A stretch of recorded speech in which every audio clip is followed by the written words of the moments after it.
Gubernur DKI Jakarta Anies Baswedan menindak pimpinan dua perusahaan non-esensial dan kritikal, yakni PT Raivite dan PT Equity Life. Hal tersebut dilakukan Anies saat melaksanakan sidak penerapan PPKM darurat pada Selasa 6 Juli 2021.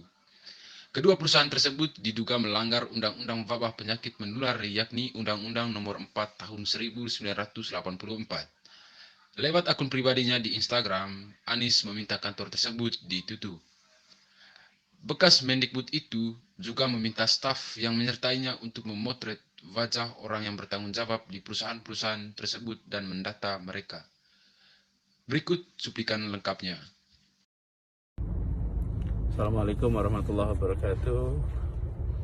Untuk seluruhnya masyarakat Jakarta, hari ini hari Selasa tanggal 6 Juli, kita baru saja melakukan inspeksi. Ada hal yang perlu kita renungkan sama-sama.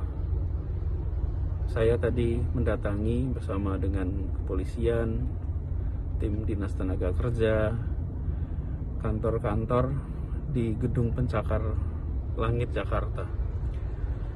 Di lantai 43, semuanya adalah orang-orang yang sangat terdidik.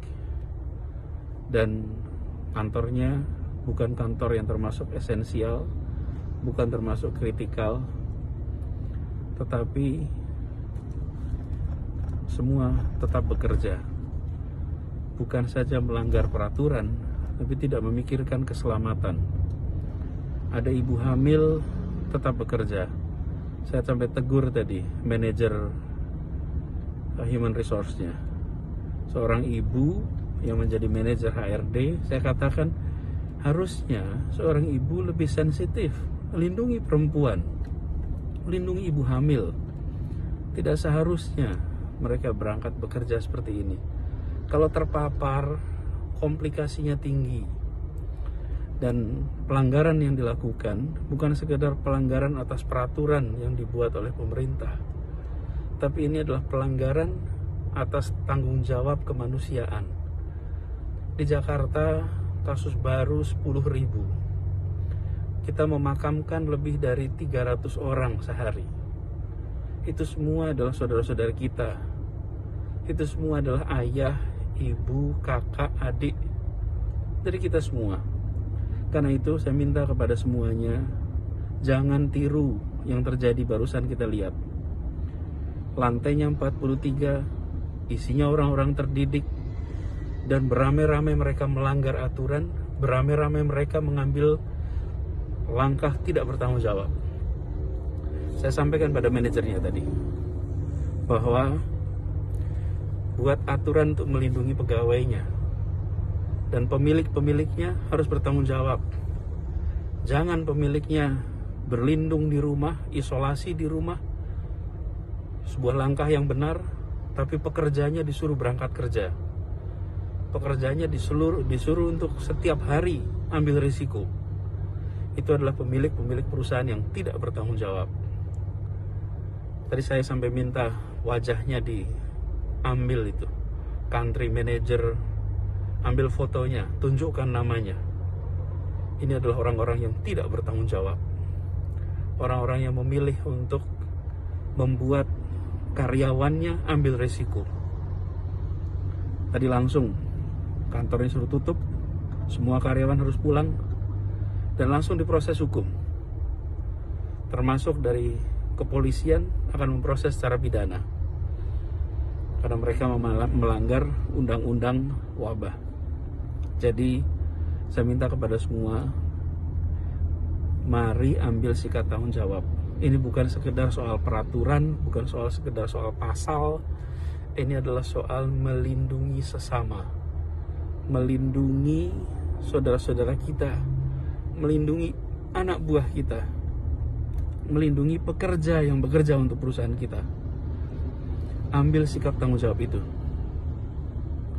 Buat para orang tua, buat anak-anak, tanyakan pada ayah, pada ibu, apakah sektornya sektor esensial atau kritikal.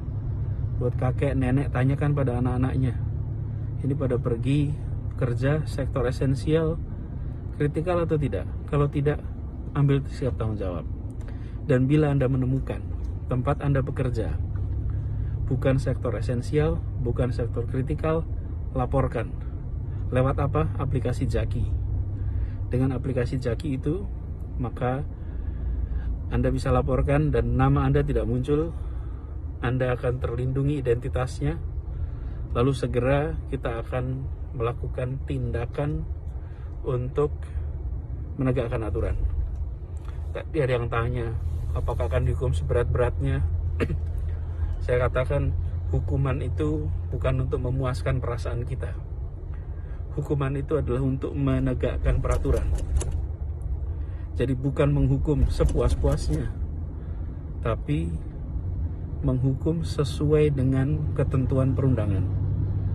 Ini adalah negara hukum. Ini adalah negara yang diatur dengan tata aturan hukum. Karena itu ketika memberikan sanksi bukan untuk memuaskan hati, tapi memberikan sanksi untuk menegakkan aturan.